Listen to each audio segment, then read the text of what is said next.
ऐसे सवाल को अगर आप एग्जाम में छोड़कर आते हैं तो सरासर ये आपकी गलती है। चलिए इस सवाल को देखते हैं। इस सवाल को हम विदिन सेकंड कैसे सॉल्व कर सकते हैं। यहाँ पर देखिए कि टैंक को 3 पाइप के द्वारा अलग अलग समान प्रवाह दरों के साथ भरा जाता है, जबकि पहले 2 पाइप एक साथ काम कर रहे हैं और टैंक को उसी समय में भरते हैं जो तीसरा पाइप अकेले से भरने में लेता है।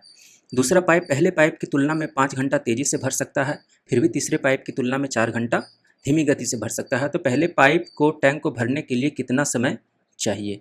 ठीक है, तो सवाल कॉन्सेप्ट से भी बताएंगे और ये आपका जो शॉर्ट मेथड है सबसे पहले उसको जान लेते हैं। तो यहाँ पर देखिए कि सवाल क्या कह रहा है कि ए और आपके पास बी है और आपके पास सी है। ठीक है, तो जो सी का समय है वो ए प्लस बी के समय के बराबर है। ठीक है, ये दे रखा है और क्या दे रखा है कि दूसरा पाइप तीसरे पाइप की तुलना में 5 घंटा तेज़ी से भरता है और तीसरे पाइप की तुलना में 4 घंटा धीमी गति से भरता है। तो दूसरा पाइप ये है बी वाला।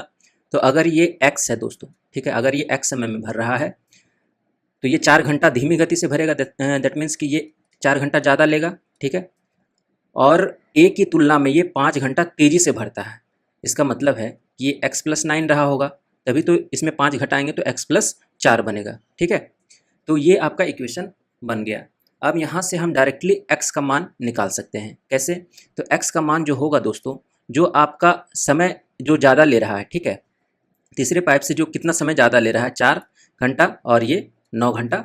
ठीक है, तो ये आपका फॉर्मेट बन गया। अब इस फॉर्मेट में निकालने के लिए क्या करना है कि सीधे 9 और 4 को आपस में गुना कर देंगे। 9 गुना 4 जो ज़्यादा है। ठीक है, तो आपका आंसर कितना आ जाएगा? रूट अंडर 36 यानी कि 6 घंटे। ठीक है, तो ए का मान हम डायरेक्टली निकाल देंगे। आपसे पूछ रहा है कि पहले पाइप को टैंक को भरने के लिए कितना समय चाहिए, तो एक्स ए को कितना समय लगेगा, तो एक्स प्लस 9, तो एक्स का मान निकल गया 6 और 6 प्लस 9 यानी कि 15 घंटा हमारा आंसर होगा।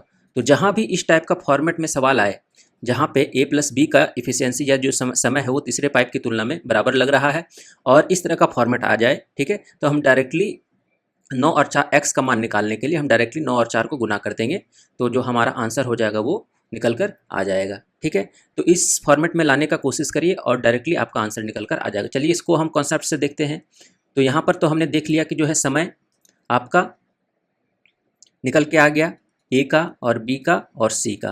तो सी का अगर समय है एक्स और बी का समय है एक्स प्लस 4 और ए का समय है एक्स प्लस 9, तो इसका जो एलसीएम होगा वही हमारा टोटल वर्क होगा। ठीक है, तो एलसीएम कितना हो जाएगा, तो चूंकि एक्स का मान हमें ज्ञात नहीं है तो हम डायरेक्टली सबको मल्टीप्लाई कर देंगे एक्स प्लस 4 इंटू एक्स और यहाँ से हम इफिशियंसी निकाल लेंगे। तो इफिशियंसी कितना हो जाएगा, यहाँ एक्स प्लस 9 है और यहाँ पर इतना है, तो एक्स प्लस 9 कटेगा तो यहाँ पर इफिशियंसी कितना बनेगा, एक्स स्क्वायर प्लस 4x, ये दोनों बनेगा, इन दोनों को आपस में गुना कर देंगे। यहाँ पर देखिए कि x प्लस 4 है तो x प्लस 4 कट जाएगा, एक्स स्क्वायर प्लस 9x बनेगा इसका इफिशियंसी, और इधर कितना बन जाएगा, x है, x कट जाएगा तो एक्स स्क्वायर प्लस 9 चौका 36 प्लस 9 4 13x। ठीक है, तो x square plus 13x plus 36।